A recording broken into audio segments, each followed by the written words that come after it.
प्राचार्य महोदय, सम्मानीय गुरुजन बंधु, प्यारे विद्यार्थी। देखिए, आज मेरे यहाँ आने का एक मुख्य कारण ये रहा कि मैं आपको एक विशेष लोक देवता के बारे में बताने के लिए आया हूँ। कई जगह छुट्टियाँ भी हैं, लेकिन ये बहुत बड़ी बात है हमारे लिए कि विद्यालयों की कई जगह छुट्टी होने के बाद भी आज भी भास्कर विद्यालय आप लोगों के लिए लग रहा है। और निश्चित रूप से विद्यालय के लिए देखिए, प्राचार्य महोदय यही चाहते हैं कि हमारा स्कूल का नाम दिनों दिन ऊँचा रहता रहे। एक प्रोस्पेक्ट है कॉलेज का, स्कूल का, मैंने देखा था, उसमें लिखा हुआ था, कभी कभार देखा होगा आप लोगों ने, हर जगह नाम भास्कर सरस्वती का नाम लिखा है। ये मैं प्रशंसा नहीं कर रहा, क्योंकि मैं भी किसी दिन इस विद्यालय का हिस्सा हुआ करता था। ये बड़ा ही मेरे लिए सौभाग्य की बात थी, लेकिन समय की विडंबना और ये कहूँ परिस्थिति के वश होकर के मैंने अपना रास्ता बदल लिया। लेकिन ये विद्यालय है, इसके लिए कुछ पंक्तियाँ थी कि मंजिलों को पाने का जज्बा हम अपनी धड़कनों में रखते हैं। मंजिलों को पाने का जज्बा हम अपनी धड़कनों में रखते हैं। कुछ लोग हमसे तंग हैं क्योंकि हम अपने हौसले बुलंद रखते हैं। इस विद्यालय के लिए प्यारे विद्यार्थियों, देखिए, ये चाबी है। आप इस चाबी को कहीं भी रख देंगे तो क्या ये कभी सुरक्षित मिल सकती है? क्या नहीं मिल सकती। इसका कारण क्या है? इसका कारण क्या है? ये छल्ला है, और ये छल्ला एक परिवार है, एक राष्ट्र है, एक समुदाय है।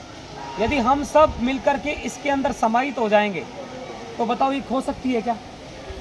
आज का समय ऐसा आ गया कि ये देख लीजिए, प्रत्येक परिवार का व्यक्ति, प्रत्येक राष्ट्र का व्यक्ति टूटा हुआ है, विभक्त है। उसको ये चिंता नहीं है कि राष्ट्र खो जाएगा, परिवार खो जाएगा। इसलिए हम सबको एक जगह इकट्ठा होकर के एक यूनिटी में रहना है, और हम परिवार के बाद में, गांव के बाद में, समाज के बाद में, किसी धर्म के बाद में, सबसे पहले हम एक राष्ट्र के व्यक्ति हैं। तो आज एक राष्ट्र को समर्पित करने के लिए एक महान विभूति का जन्म हुआ, उनकी जयंती है। श्री हमारे लोक देवता हैं रामदेव जी, आपने सुना होगा, जिनका नाम राजस्थान जीके में भी आप लोगों ने पढ़ा होगा। 9th क्लास में जीके चलती है, राजस्थान जीके की किताब चलती है, उसमें भी है। जिनको कहा जाता है रूणे चारा धनी, राम सा पीर भी कहा जाता है। राम सा पीर क्यों कहा जाता है? इसका भी एक बहुत बड़ा कारण है। रूणे चारा धनी क्यों कहा जाता है? इसका भी एक कारण है। देखिए, रामदेव जी, पृथ्वीराज चौहान जी जो थे, उनकी 5वीं पीढ़ी के, उनके नाना जी के परिवार के उनके रिश्तेदार हुआ करते थे, और उनके पिता का नाम था अजमल जी। अजमल जी की संतान थे। उस समय मुगलों का बहुत बड़ा तांडव था। उस समय के दौरान उन्होंने देश के लोगों को एक करने के लिए बहुत कुछ प्रयास किया। तो एक बाड़मेर जिले में है उड़ू कश्मीर, वहाँ उनका जन्म हुआ। उनके पिताजी का नाम अजमल जी था, माताजी का नाम नैना देवी जी था। नैना देवी था। और इनके क्या हुआ कि एक बार अजमल जी के संतान नहीं हुई, और अजमल जी, एक बार बहुत जोरदार बारिश हुई और अजमल जी जा रहे थे खेत बाहर की ओर, और उसी समय गांव के लोग भी खेतों की तरफ जा रहे थे। और जैसे ही उनके पिताजी, रामदेव जी के पिताजी आगे निकले, उनको देख करके गांव वाले जैसे ही खेत जोतने जा रहे थे, लेकिन वापस मुड़ जाते हैं। जिन्होंने भी देखा वापस मुड़ गए। लोगों को पूछा, अरे भैया आप ऐसा क्यों कर रहे हो, क्यों जा रहे हो? कि बारिश आ गई, अब आप अपने खेतों को जोतो। तो रामदेव जी के पिताजी को एक व्यक्ति ने कहा, साहब आज तो हम नहीं जोतेंगे, क्योंकि आज सुबह सुबह पहले आपके दर्शन हो गए। बोला ऐसा क्या हुआ? बोला ऐसा इसलिए हुआ कि आपकी कोई संतान नहीं है, और जिसके संतान नहीं होती है उसका मुंह देखना भी अच्छा नहीं होता। ऐसे ऐसे हुआ करता था। अब ये चीज़ें रामदेव जी के पिताजी को लग गई, परेशान हो गए, और उन्होंने तपस्या की भगवान शिव जी से, और भगवान शिव जी ने तपस्या की तो भगवान शिव जी ने उन्हें वरदान दिया कि आप द्वारिकाधीश जी जो हैं भगवान श्री कृष्ण, उनकी पूजा कीजिए।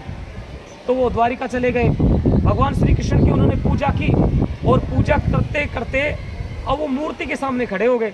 अब मूर्ति बोली नहीं, प्रसाद भी देने लगे तो भगवान जी को रामदेव जी के पिताजी को गुस्सा आ गया, तो उन्होंने लड्डू पका करके और उस मूर्ति पे मारा।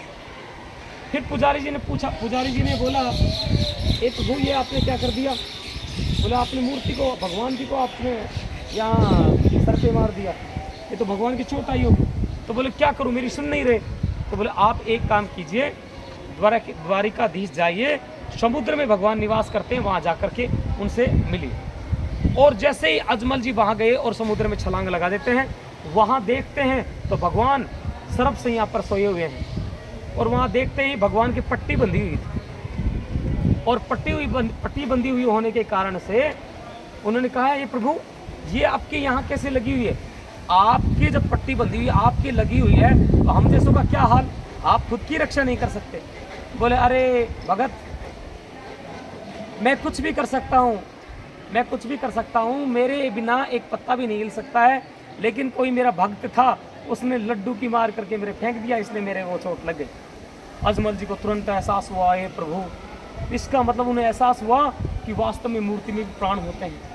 तो उन्होंने कहा आपके घर पे एक बच्चे का जन्म होगा और जिसका नाम होगा रामदेव। रामदेव जी ने उनके घर में जन्म लिया।